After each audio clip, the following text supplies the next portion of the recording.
تەقەکردنێکی هەڕەمەکیە لە قەزای خەبات. ئەوانەی تەقەیان کردووە دەڵێن لە خۆشی کوشتنی کەسێک بووە کە دوژمنیان بووە، بەڵام دواتر دەردەکەوێت کەسەکە نەمردووە و بەڵکو بریندارە. شەوی 13 ئەم مانگە تەقەکەرەکان لە قەزای خەباتەوە دەچنە ئاکرێ بۆ کوشتنی ئەو کەسەی مەبەستیان بووە. ئەو کەسەی بریندارە ناوی محەممەد سمکۆیە و تەمەنی 24 ساڵە. ئێستا لە نەخۆشخانە چارەسەری وەردەگرێت.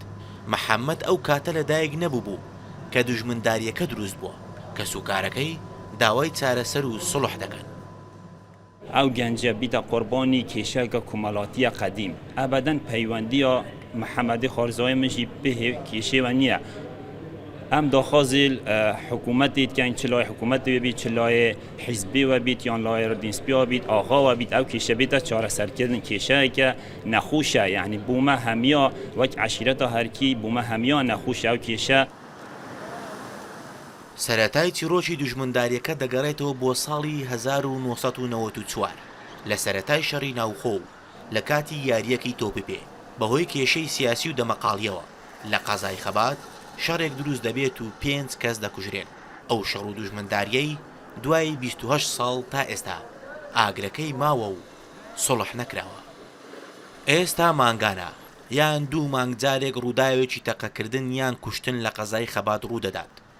دووبارە بوونەوەی ڕووداوەکانی تەقەکردن لە قەزاکە بۆتە پرسیاری بەشێک لە دانیشتوانەکەی کە هەمیشە ترسیان هەیە ببنە قوربانی.